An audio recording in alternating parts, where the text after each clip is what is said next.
Before you became a parent, what did you imagine it would look like? Did you see your children as always happy and never questioning anything you told them to do? What is life really like for you as a parent? Maybe your home doesn't look quite like this picture shows, but I guess if you're like me, you might feel like this is what a typical day might look like. Welcome to the Water Prairie Chronicles, a podcast for parents of children with disabilities. I'm your host, Tonya Wollum, and I'm glad you're here. This episode is a little different, but it's a topic that's been on my heart and one that I know many of you relate to. What you just heard was how I opened a teaching segment at the Parenting the Intensity retreat earlier this year. I wanted to share this specific teaching with you because it covers a crucial and often unspoken aspect of parenting a child with a disability: the grief some parents experience over the loss of the dreams they had for their child's life. I know this can be a heavy topic, but it's one that's important to acknowledge and process. It's about recognizing that shift in perspective and finding peace as we parent our children. So let's go back to that conference moment as I introduce the topic more fully. As parents, we often have dreams and expectations for our children's futures. When our children face challenges or disabilities, it's natural to grieve the could have been. Today, we're going to explore this complex emotion and discuss strategies for coping and finding hope. Today, I'm going to be using terms like special needs and disabilities. And you may have a child who has no disability. They just may have really intense emotions. They may be very young and still in a tantrum stage of life, or maybe they're in a transition time where they're acting out a little bit more. I'm talking about all of our kids. So listen through to the end because I think you're going to find some techniques and some tools that are going to help encourage you and support you during this time of parenting your darlings. Grief is a natural response to loss. We often think about it after we've lost someone, when someone's passed away, but it's not just limited to death. It can also arise from the loss of dreams and expectations, and that's what we're going to focus more on today. When our children face challenges, we may grieve the loss of that perfect child that we imagined before they were born, or even when they were younger and they're going through different stages of their lives. There are times when I wonder what my children's lives might have been like if they didn't have some of the struggles that they had to learn to live with. I think we as parents often feel this loss much more than our children do because they only know the life that they have. The grief is our own, and it comes from the imagined future of our children that starts before they're born. I think every parent goes through some type of adjustment as their children grow into individuals. Have you ever met a dad who wants his son to be a football star? Or maybe a mom who wants her daughter to achieve something that mother always dreamed of doing herself? Even without having a child with big emotions or a designated disability, we as parents have to make adjustments about who our children will become as we get to know them better and encourage them to follow their own dreams. Parenting a child with special needs presents unique challenges. We may grapple with high expectations, fear for our child's future, and the constant balancing act between support and appropriate boundaries. These challenges can lead to feelings of grief and loss. I know firsthand how overwhelming these feelings might be. It's important to acknowledge these emotions and give ourselves permission to grieve. It's okay to feel sad sometimes. You may be hearing a story that your child's talking about being at school and no one's playing with them, or no one wants to sit beside them in the lunchroom. Or maybe you're at the playground together and you see that they're playing by themselves and other kids aren't inviting them to come play. It's natural for us to want our children to be accepted and loved by everyone. It's okay to feel what you're feeling. It's okay to feel a range of emotions, including sadness, anger, frustration, and guilt. These feelings are normal and a part of the grieving process. Practicing self-compassion is crucial. Remember, you're doing your best, and that's enough. Keep in mind, too, that our children don't usually feel the same as we do. If we've helped them to find a supportive community, they feel loved and accepted by those who matter to them the most. Don't hesitate to seek support from others. Connect with other parents who understand your journey. Consider joining support groups or seeking therapy. Sharing your experiences can provide comfort and validation for you. You may find that there's a younger parent that you can come alongside of and help share what you've learned along the way. Remember, you're not alone. There are many people who care about you and your child. While it's natural to grieve the past, it's important for us to focus on the present. Celebrate your child's strengths and achievements, no matter how small. Find joy in the everyday moments and create lasting memories together. When my children were in elementary school, I would start the school year by writing letters to their teachers. It was typically an email. Sometimes it would be on paper, but usually it was just an email where I was reaching out to them ahead of time. And I would usually time the letter within a couple of days of school starting, knowing that they may not read it until after the first day of school.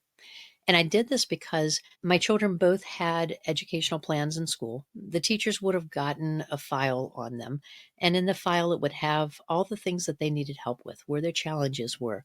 It might have had notes from past teachers if there had been negative situations that they wanted to pass on to the next teacher. And I didn't want that to be their only view of who my children were. So I would take this opportunity to introduce my child to their teacher. I would point out their strengths, their goals, their passions. What did they like to do to help? Both of the kids love to be classroom helpers. So, where are their strengths? Where could they be used? And for my son, where could he be redirected if he was getting off task a little bit? How could the teacher bring him back in? And I did this in a way that was looking at the positives of my children instead of saying, if they're being bad, this is what you could do. It was more, you know, they they love to help. This is how they like to help.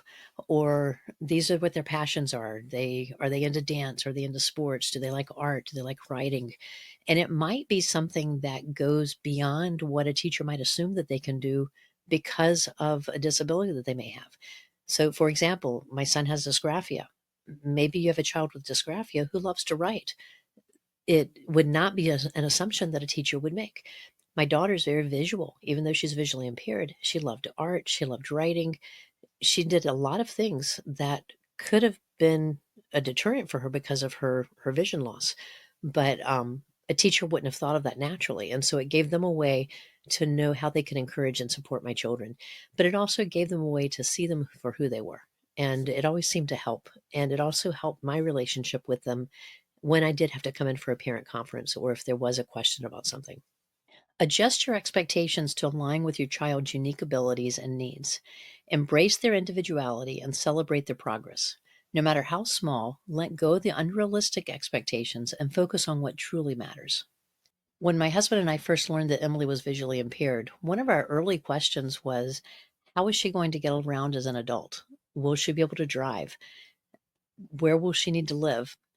These weren't things that you usually have to think about when you have an infant, but that was where my brain went to was, how do I get her ready to be that independent adult one day? And so we worried about that a little bit. And then we did some research and we started meeting people who had a similar amount of vision loss. And we regrouped and we changed what our goal and vision for her future was. Was it a loss? Yeah, it was for us. It wasn't for her, though. Emily's 24 right now, and she doesn't know it any differently. She knows that she'll need to either be able to walk or use public transportation or call an Uber or a friend if she wants to go somewhere. And she doesn't worry about that. I don't worry about it now either. But when she was little, that was one of the things that just was always in the back of my mind. Will she be limited on where she can live? But today we have Uber. We didn't have options like that 24 years ago when we were first thinking about this. And where we live right now, there's a bus stop that's less than half a mile from our house. So she can use public transportation.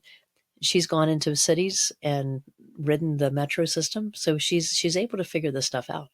And your child's going to be able to overcome some of the challenges that you might see as a parent, but they're not going to know it was a challenge because it'll be what you've helped them to prepare for. I think it's only fair that we acknowledge that sometimes grief can be overwhelming, and I don't want you to hesitate to seek professional help if that's something that you need to do. A therapist can provide guidance, support, and practical tools to help you navigate your challenges. So there's no shame in looking for professional help if that's where you are. I follow a YouTuber I try to follow a keto way of life, and he has a keto channel, so I follow him on that. But he always talks about vitamin G, not vitamin C, not vitamin A, but vitamin G. And he says that's vitamin G for gratitude. Don't know if he's the one that coined the phrase or not, but I really like it. And I wanted us to look at practicing gratitude. You can cultivate gratitude by focusing on the positive aspects of your life. Keep a gratitude journal, practice mindfulness, or simply take a moment each day to appreciate the good things. Gratitude can shift your perspective and bring more joy into your life. If you haven't worked with a gratitude journal before, it's an easy way to focus on the positives and a good reminder on the hard days that not every day is going to feel that way. I like to use it as a yearly memory book that I can look back on and see what was happening that year.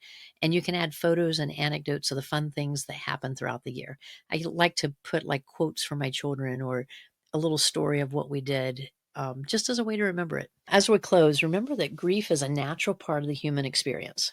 By understanding and accepting your emotions, seeking support, and focusing on the present, you can find hope and healing. I hope that today's episode offered you comfort, validation, and a reminder that you are absolutely not by yourself on this journey. As I mentioned at the conference, you're strong, resilient, and a part of an incredible community here at Water Prairie.